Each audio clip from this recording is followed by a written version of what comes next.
Hello दोस्त, कैसे हैं आप लोग। पिछले वीडियो में हम लोग देखे थे मेमोरी बीट को कैसे हम लोग यूज करते थे। आज हम देखेंगे टाइमर का। ये S7300 सिमेटिक मैनेजर के अंदर टाइमर कैसे काम करता है।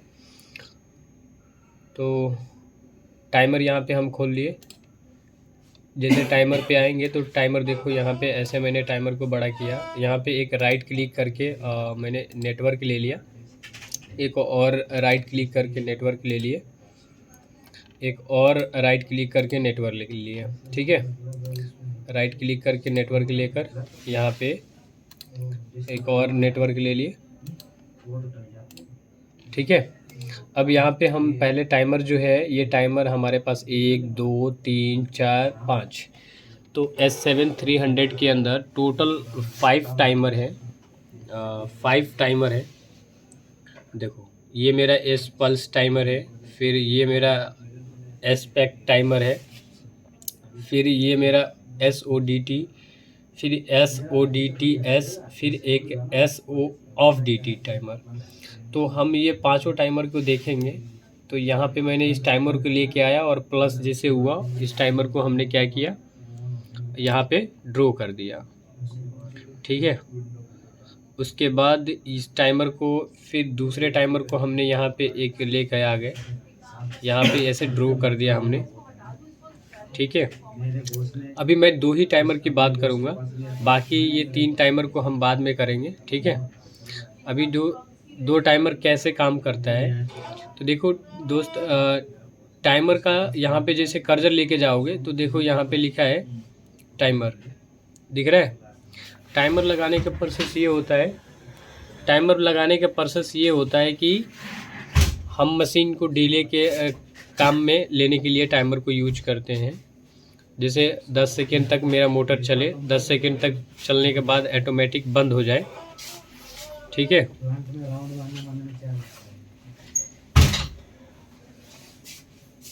कुछ कर रहे हो। ठीक है, फिर यहाँ पे 10 सेकेंड के बाद दूसरा मोटर चले तो उस समय हमें टाइम डिले के लिए हम टाइमर को यूज करते हैं। टाइम डिले के लिए हम टाइमर यूज करते हैं। तो अभी हम 2 टाइमर की बात करेंगे। जैसे एक तो है S पल्स टाइमर और दूसरा मेरे पास टाइमर जो है वो एस्पेक्ट टाइमर है। यहाँ पे जैसे मैंने लेके गया, ये एस्पेक्ट टाइमर है, ये S पल्स टाइमर है। तो देखो दोस्त, यहाँ पे एक एक चीज़ को मैं बताऊँगा। टाइमर का जो जैसे कर्सर लेके जाओगे तो कुछ इसका एड्रेसिंग होता है।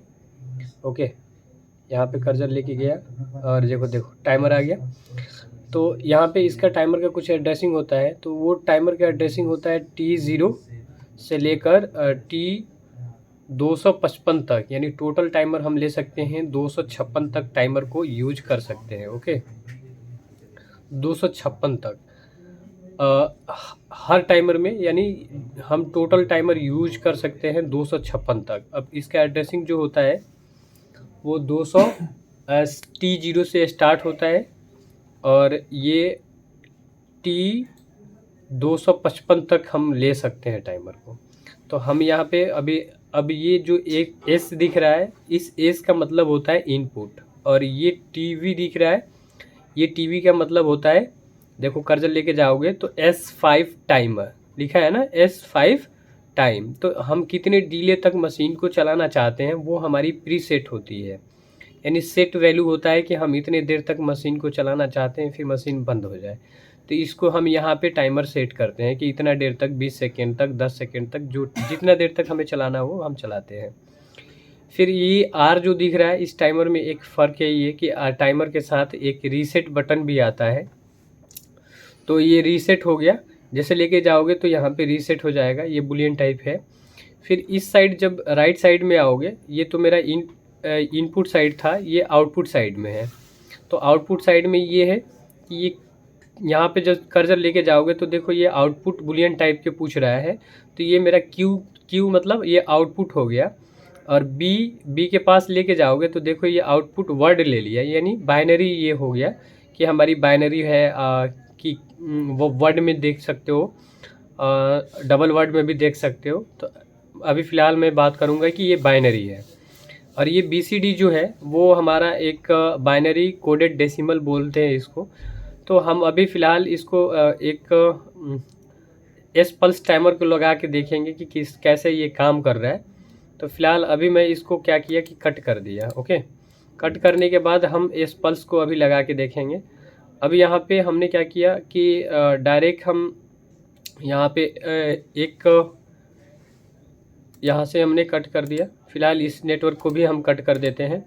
फिर राइट क्लिक करके यहाँ से एक इंसर्ट नेटवर्क ले सकते हैं। लेकर यहाँ पे हम क्या करेंगे कि जैसे इसको सिलेक्ट कर लिया मैं, यहाँ से हम जाकर एक एनो एक्सट्रैक्शन ले लेंगे, फिर एक NC एक्सट्रैक्शन ले लेंगे। फिर यहाँ पे हम सेलेक्ट करेंगे, सेलेक्ट करके हम क्या करेंगे, इसको एक आउटपुट ले लेंगे। आउटपुट लेकर इसको हम क्या करते हैं, एक होल्ड कर देते हैं। यहाँ से इसे सेलेक्ट करेंगे इसको। तो होल्डिंग आप नहीं समझते हैं तो प्लीज़ आप मेरे पिछले वीडियो देख लें, फिर समझ में आ जाएगा।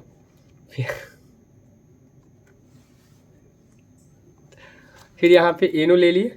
एनो लेकर मैं क्या किया, यहाँ से इसको ब्रांच को यहाँ से मैंने ऐसा हमने ब्रांच बना दिया। फिर यहाँ पे हम क्या करेंगे, अब यहाँ पे कर्सर ले जाकर मैंने क्या किया, अब इसको हमने एड्रेसिंग देते हैं। तो I0.0 से मैंने स्टार्ट किया। फिर यहाँ पे हम क्या करेंगे, I0.1 से हमने स्टॉप कर दिया। फिर यहाँ पे हम मेमोरी बीट को यूज करेंगे। तो मेमोरी बीट को यूज करने के लिए हम यहाँ से M0.0 से हमने यहाँ मेमोरी बीट यूज किया। इस मेमोरी को होल्ड कर देते हैं। M0.0 को, ये सप्लाई को यहाँ होल्ड कर दिए। ठीक है, अब हम क्या करेंगे कि यहाँ पे फिर से एक राइट क्लिक करेंगे। राइट क्लिक करके एक इंसर्ट नेटवर्क लेंगे। इंसर्ट नेटवर्क लेकर फिर मैंने यहाँ एक सिलेक्ट किया। सिलेक्ट करने के बाद अब यहाँ पे हम क्या करेंगे, एक एनो एक्सट्रैक्शन ले लेंगे। एनो एक्सट्रैक्शन लेकर फिर यहाँ पे हम क्या करेंगे, इसको हम यहाँ पे कर्सर ले जाकर और ये सप्लाई यहाँ हम भेज देंगे। ठीक है, तो हम यहाँ पे एड्रेसिंग करेंगे कि ये मेरा M0.0 यहाँ पे पहुँच गया, इंटर कर दिया। फिर यहाँ से हम क्या करेंगे, इसको हम सेलेक्ट करेंगे।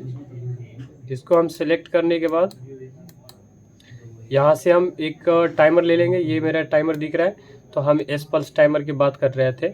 फिर यहाँ पे हमने एस पल्स टाइमर लगा दिया। अब मेरा बात है कि हम टाइमर को एड्रेसिंग बताए थे कि एड्रेसिंग कैसे होता है। तो यहाँ पे एड्रेसिंग होगा T0 से एड्रेसिंग हो गया, यहाँ इंटर कर देंगे। इंटर करके फिर ये टीवी का मतलब मैंने बताया था कि टीवी जो है वो प्रीसेट होता है। तो प्रीसेट में हम वैल्यू डालते हैं कि कितना हमें डिले मशीन को चलाना है। तो हम यहाँ बार डाल दिए S5T #10 सेकेंड। तो हमने यहाँ डाल दिया 10 सेकेंड। ओके, देखो यहाँ पे S5T #10 सेकेंड। अगर हमें सेकेंड में लेना है तो सेकेंड करेंगे, अगर हमें मिनट में लेना है तो मिनट लिख देंगे, M लिख देंगे, या हमें घंटा में लेना है तो घंटा लिख सकते हैं। तो हमने ऐसे लिखकर इसको इंटर कर दिया। इंटर करने के बाद इस टाइमर को फिर से एक साथ में है रीसेट के लिए। तो हम यहाँ पे रीसेट के लिए लगा देते हैं, एक NC हमने ले लिया रीसेट के लिए। और यहाँ पे हमारे पास जो है हार्डवेयर में रेड बटन है यानी NC है, तो NC मिलकर वो एनो हो जाता है, तो इसलिए हमने NC लिया है।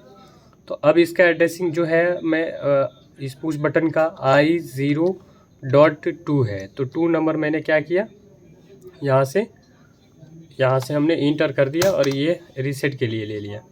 ठीक है, फिर यहाँ पे हम अब आउटपुट लगा के देखेंगे। तो आउटपुट में क्या है, यहाँ पे हमने एक आउटपुट ले लिया। आउटपुट में अब जो मेरा मशीन को लोड कुछ भी हो सकता है, वो मोटर हो सकता है, पंप हो सकता है। तो मैंने अभी जो लोड है वो आउटपुट की तरफ में देते हैं, तो हमने दे दिया Q0.0 मैंने दे दिया और इंटर कर दिया। ठीक है, अब यहाँ पे हम क्या करेंगे, अब वेरीफाई करेंगे कि मेरा ये एस पल्स टाइमर कैसे काम कर रहा है। तो हम यहाँ जाएंगे, यहाँ पे कर्जर लेके जाओगे तो देखो डाउनलोड लिख रहा है। फिर यहाँ पे हम डाउनलोड किए। डाउनलोड करने के बाद जैसे यहाँ कर्जर लेके जाओगे तो देखो मोनीटर ऑन ऑफ दिख रहा है, यानी ऑफलाइन ऑनलाइन के लिए बता रहा है। तो हमने क्या किया, यहाँ से डाउनलोड किया। डाउनलोड करने के बाद देखो मेरा यहाँ पे कर्जर लेके आओगे तो देखो क्या है कि रन मोड पे आ गया है PLC। अब हमें हार्डवेयर में मशीन को चला के देखना है, तो हमारे पास हार्डवेयर है इसलिए हम हार्डवेयर पे बताते हैं। तो देखो हम क्या करते हैं, ये पहुँचे हार्डवेयर है ये मेरा। जैसे मैंने क्या किया, ये वाली एड्रेसिंग मैंने I0.0 से मैंने स्टार्ट किया है और ये वाली जो है I0.1 से मैंने स्टॉप किया है। तो जैसे मैंने क्या किया, और ये वाली जो मैंने लिया है रीसेट के लिए लिया है I0.2। तो जैसे मैंने क्या किया, I1 को मैंने प्रेस किया। ये जैसे I1 को मैंने प्रेस किया, नहीं सॉरी, ये I0 को मैंने प्रेस किया। देखते हैं,